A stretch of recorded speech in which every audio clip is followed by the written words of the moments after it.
Nombre, chapitre 13.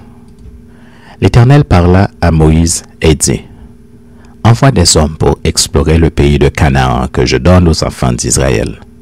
Tu enverras un homme de chacune des tribus de leur père. Tous seront des principaux d'entre eux. » Moïse les envoya du désert de Paran d'après l'ordre de l'Éternel. Tous ces hommes étaient chefs des enfants d'Israël. Voici leurs noms. Pour la tribu de Ruben, Shamua, fils de Zakur. Pour la tribu de Siméon, Shaphat, fils de Hori. Pour la tribu de Juda, Caleb, fils de Jephuné. Pour la tribu d'Issachar, Jigal, fils de Joseph. Pour la tribu d'Éphraïm, Osée, fils de Non. Pour la tribu de Benjamin, Palti, fils de Raphu. Pour la tribu de Zabulon, Gaddiel, fils de Sodi. Pour la tribu de Joseph, la tribu de Manassé, Gadi, fils de Suzi. Pour la tribu de Dan, Amiel, fils de Gemali. Pour la tribu de Dazer, Sétur, fils de Mikaël. Pour la tribu de Nephtali, Nakbi, fils de Jophsi. Pour la tribu de Gad, Gehuel, fils de Maki. Tels sont les noms des hommes que Moïse envoya pour explorer le pays. Moïse donna à Osée, fils de Non, le nom de Josué.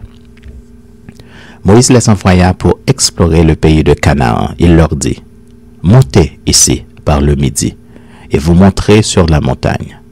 Vous verrez le pays, ce qu'il est, et le peuple qui l'habite, s'il est fort ou faible, s'il est en petit ou en grand nombre.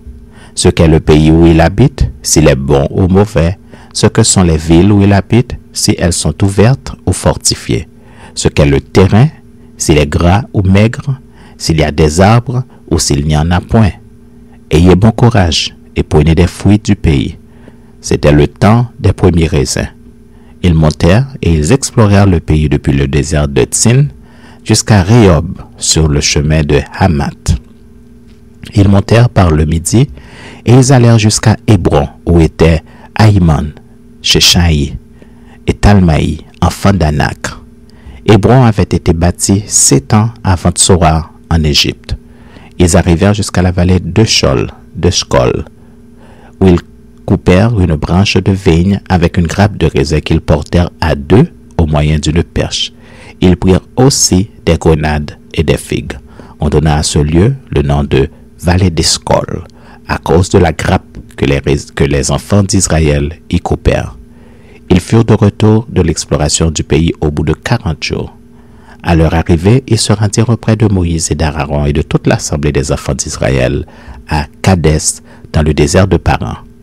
Ils leur firent un rapport, ainsi qu'à toute l'assemblée, et ils leur montrèrent les fruits du pays. Voici ce qu'ils racontèrent à Moïse. « Nous sommes allés dans le pays où tu nous as envoyés. À la vérité, c'est un pays où coule le lait et le miel, et en voici les fruits. Mais le peuple qui habite ce pays est puissant. Les villes sont fortifiées très grandes. Nous y avons vu des enfants d'Anak. Les Amalécites habitent la contrée du Midi. Les Hétiens, les Jébusiens et les Amoréens habitent la montagne. Et les Cananéens habitent près de la mer et le long du Jourdain. » Caleb fit taire le peuple qui murmurait contre Moïse et dit, « Montons, emparons-nous du pays, nous y serons vainqueurs. » Mais les hommes qui étaient allés avec lui dirent, « Nous ne pouvons pas monter contre ce peuple car il est plus fort que nous. » Et ils décrièrent devant les enfants d'Israël le pays qu'ils avaient exploré. Ils dirent, « Le pays que nous avons parcouru pour l'explorer est un pays qui dévore ses habitants.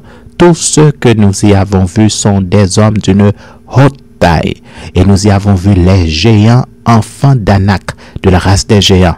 Nous étions à nos yeux et aux leurs comme des sauterelles. »